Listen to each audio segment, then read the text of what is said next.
Hi guys, welcome back to my channel. If you're new here, welcome. My name is Carol and we have reached that time of the year where if you're new to Poland and you've never stayed in extremely cold climates, you are going to contemplate going back home because this cold is going to be like nothing you've ever experienced before. In today's video, I'm going to be sharing with you guys basically some tips and tricks on how you can put together your outfits mostly so that you can kind of navigate through this cold in this country. It's quite unfortunate, you know, like I'll be going through my timeline and I'll be seeing people wearing crop tops and then they just put a coat on top. I'm like, you guys must be lucky to be wearing this in winter. We have to wear a lot, and that's where this video is going to come in. The crop tops and coats thing, we can't do it now. The time is past. So what I wanted to share with you guys is the thing about cold countries is they do have systems in place that allow the people in that country to comfortably survive, you know, the cold. What I mean is things like heating in the house are not a luxury. You find that almost every household can afford to have some kind of heating. You're going to the grocery store, when you're on the bus, when you're at school, if you're working, offices, at the mall, everywhere has heating. So unless you're actually outside, the truth is you're not going to be exposed to such extreme temperatures. You just have to make sure that for the times that you're going to be outside, you have really protected yourself. The number one thing that I wanted to say is you will need to familiarize yourself with the weather forecast. You either have to have a weather app installed on your phone, or you're gonna have to watch weather forecast on TV or whatever on the internet, but you need to know the weather for the day. It's gonna help you gauge how cold exactly it is outside before you actually step out. So by the time you go out, you're kind of well prepared.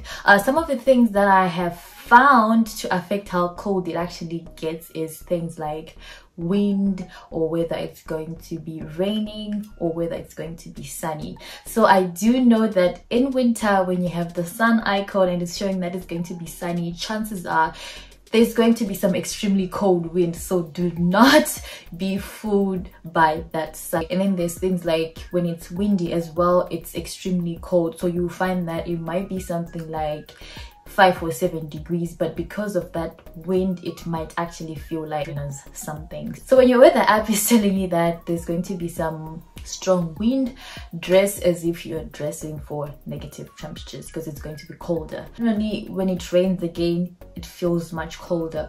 So those are the things that you just want to look out for when you check the focus for the day. And then this is the hard way. My first winter in Poland, I would look outside and then I would see that the sun is beaming up, like, today is a warm day.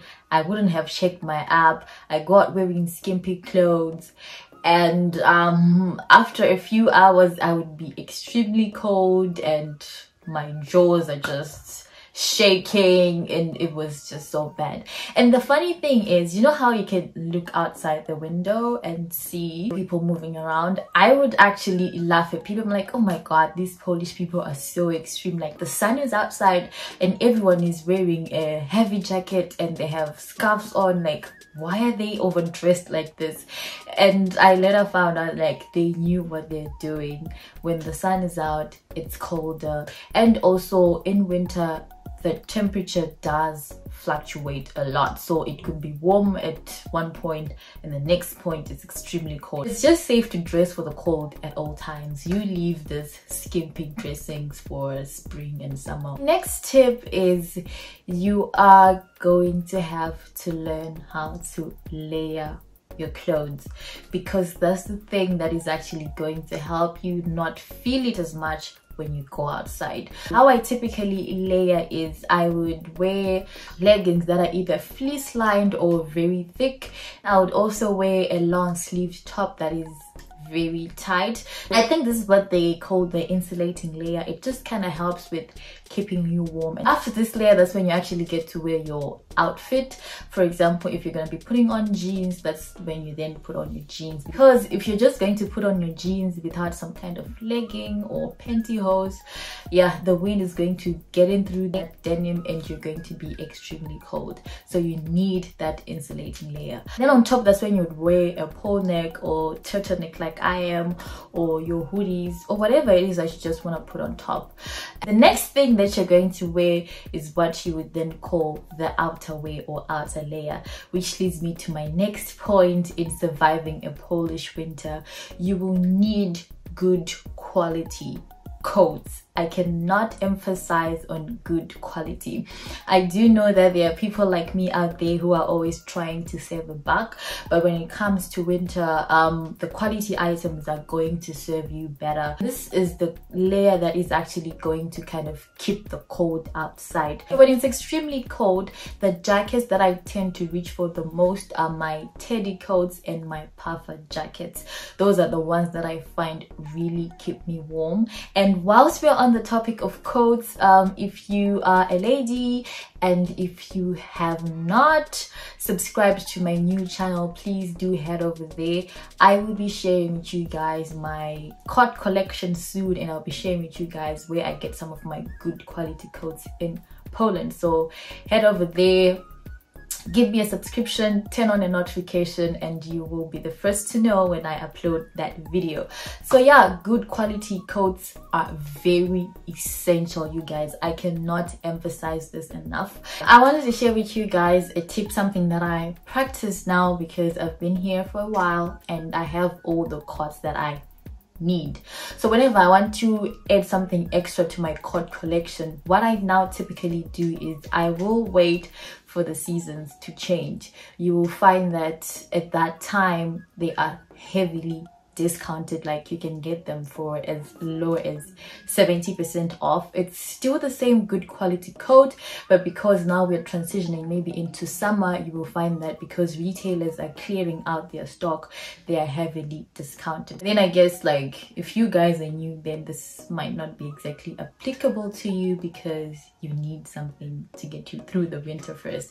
Next thing that is going to be extremely important for your survival in winter are the type of shoes that you're going to be wearing. So in winter in Poland, it does tend to rain a lot. Sometimes it will snow, and yeah, it's wet and slippery. So for your winter shoes, you want to make sure that you have something that has, number one, some kind of water resistance, and number two, that is going to have grip.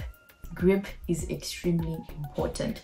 So I'm not an expert in shoe soles and stuff like that, but I typically just tend to go for the shoes that look like they have kind of a rubber sole, or anything that looks like it can actually stick to the ground. I learned this the hard way. My first week in Poland, I was wearing these shoes that were quite slippery, and I slipped and fell, and I was in pain for like 2 to 3 weeks.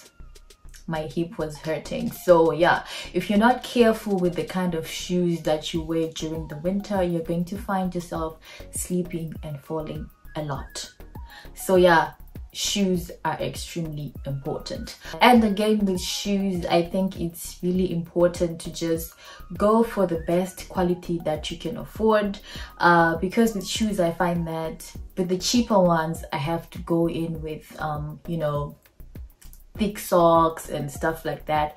But then the ones that I kind of spent a little bit more on, they are fleece lined, they have some kind of lining, so even if I just wear regular socks, my feet are still going to be warm. I don't know about you guys, but if my feet are cold, it doesn't matter what else I'm wearing, I'm gonna be cold as well. So shoes are important, and look for the ones that have some kind of fleece lining, and you are good to go. The next thing that I feel like is very essential for your survival in winter in Poland is some kind of scarf. I typically reach for these because not all coats are going to be like zip up until here, and even if they do zip up until here, I personally find that it's quite uncomfortable to zip my coat up until here. So the thing that is going to come in handy is a scarf, because if you don't put your scarf and your coat is open here, you're gonna get cold and you're gonna get sick. So I feel like scarves are extremely important in winter in Poland.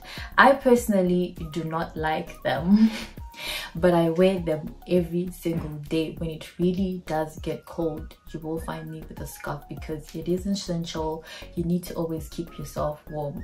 We'll do the fashion later. For now, it's about making sure that we're warm. It's about making sure that we don't get sick. My next tip is you will need some sort of headgear. I cannot for the life of me understand people that just go about their business in winter without a beanie, without earmuffs, like their head is just exposed like that. And I'm just like, in this cold? Are you not cold?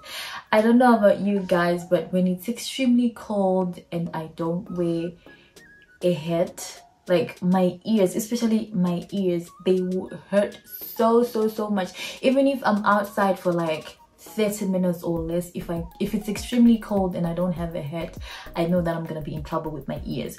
So for me personally, my hats of choice are beanies most of the times. I remember when I had first moved to Poland, I used to talk to my friends quite a lot, and every single time that we would video chat or anything like that, I'd have a beanie, and she would ask me like, do you always wear beanies? And I was like, yeah, I always wear beanies. When it's really cold, I do not go outside without my hat. Sometimes you leave the house in a hurry and realize, oh my gosh, I forgot my hat. I would rather come back and be late to wherever I'm going than to just go and expose my poor ears and head to the cold in this country. So yeah, beanies must have. If you don't like beanies, I know some people say, oh, they don't look good on me, or you could try earmuffs and stuff like that. You just need some sort of hat that is going to keep your head warm. And cold in this country, it's not a joke. It might be just 10-15 minutes that you spend outside, but the amount of cold that you will feel if you're not dressed properly in that 10 to 15 minutes, it's out of this world. So you always need to make sure that you're dressed appropriately, you're protecting yourself and taking care of yourself. Like my feet, my hands are extremely cold, and if my hands are cold, I'm just going to be, I don't know, I'm just going to be acting like a mad person. So I feel that gloves are going to be essential for your survival in Poland for winter. And I wanted to say that when you guys are buying your gloves, I know that my generation, we cannot live without our phones, so you do want to make sure that, you know, your gloves are tech gloves. They will usually on the packaging somewhere there will be a symbol that shows you whether your gloves are tech gloves or not, and then that allows you to use your phone. I remember the first pair that I got, they weren't tech gloves, so I had to do the thing of I would remove my thumb and then the rest of my hand would have the glove on, and then my thumb would be outside just so that I can use my phone. But then yeah, I later got myself a tech pair. So yeah, you do need some kind of gloves. Like I say, the cold in this country, it's not a joke. It's not a joke. And again, if you expose your hands, you're gonna get frostbite and it's not gonna be pretty. So protect yourself, kids. The thing that I wanted to emphasize to you guys that are going to be coming from any African country, I do know that we associate darkness as in it being dark outside with the day being over. No, the day is not over. You can still go out and do your errands and whatever it is, and it's pitch black outside, because the thing is, it gets dark at like 3:45 or something like that. Most business areas are still open, so you can still go to your bank, you can still go to the store, you can still pretty much do anything. It's just gets dark quite early. It's quite frustrating, but it is the way it is. I remember I struggled so much with planning my day when I first got here. Mind, I was just used to, like, you know, when it's dark, it's time to be indoors, you don't go anyway. And then I'd realize, but I haven't done all the things that I wanted to do today, and it's already dark. And then I think I haven't had a productive day, but then the truth is, yes, it's dark, but I still had some extra hours that I could, you know, run my errands and that type of thing. So yeah, darkness is not equal to the business day being over. Keep that in mind. Important thing that I just wanted you guys to take from this video is you need to protect yourself. I know we like to slay, I know we like to look good, but make sure that in looking good and slaying, you are also dressed practically for the weather. I hope that you found this video somewhat useful. I will catch you next week. Bye.